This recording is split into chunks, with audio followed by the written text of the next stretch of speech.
Здравей! Ако имаш фирма и всяка година около март месец чувстваш леко притеснение, то не си сам. И все пак счетоводството не е толкова страшно, ако го обслужваш на време.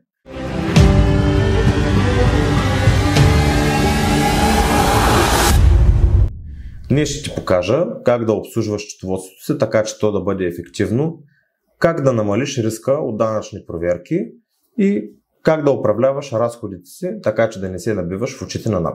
Първо и най-важно, не го прави сам, освен ако не си дипломиран счетоводител, който има много свободно време, което, ако имаш бизнес, едва ли е възможно. Намери си счетоводител, който да отговаря на време, да следи сроковете вместо теб и да говори разбираемо. Лошият счетоводител е като необновен GPS. Закъснява с информацията и накрая пак се озоваваш в нищото. Създай си дигитална подредба. Събирай всички документи, фактури, касови бележки, извлечения. Изпращай ги на време на своя счетоводител още в началото на месеца, а не когато е вече време за предаване.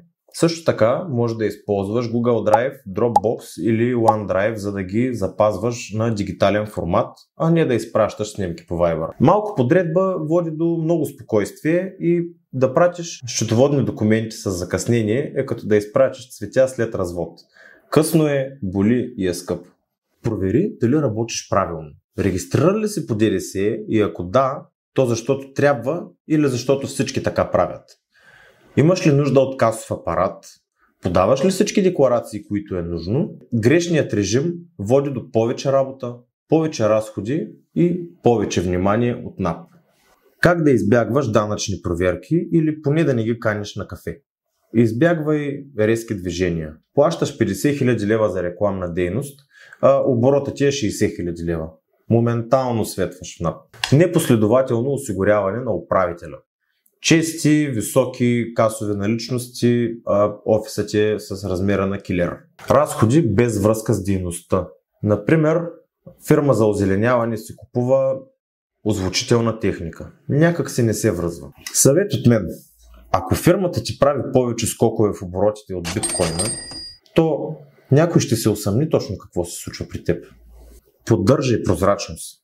Получавай и изпращай преводи по банка колкото се може повече. Ако теглиш пари в брой, оставяй следа защо.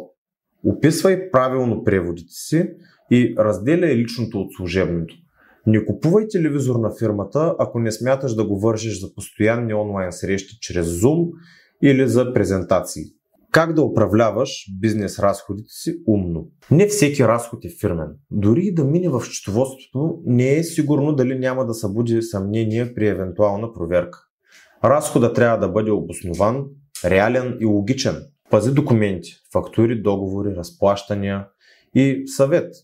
Ако се чудиш дали това ще мине, то най-добре е да се допиташ до счетоводителя си. Ако не можеш да обясниш на НАП защо ти е нужно джакузи за маркетинговата агенция, то най-добре не го включвай като разход. Следи бюджета си.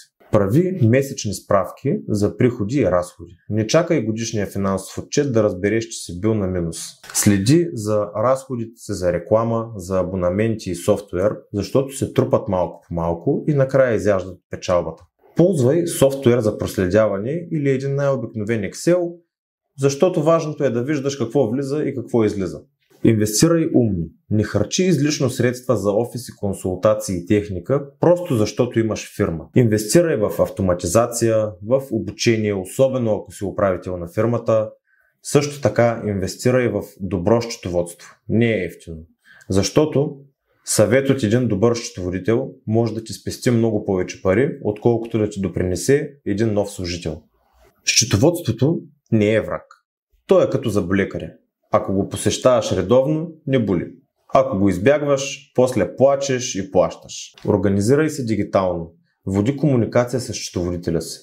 Бъди стриктен към документацията си и не играй на данъчна рулетка, защото тя винаги печели. И помни, доброто счетоводство не е разход. То е застраховка срещу главоболие. Ако това видео ви е било полезно, дайте по един безплатен лайк и се абонирайте за канала, за да не пропускате новости и съвети, които качвам. Бъдете здрави и успешни! До скоро!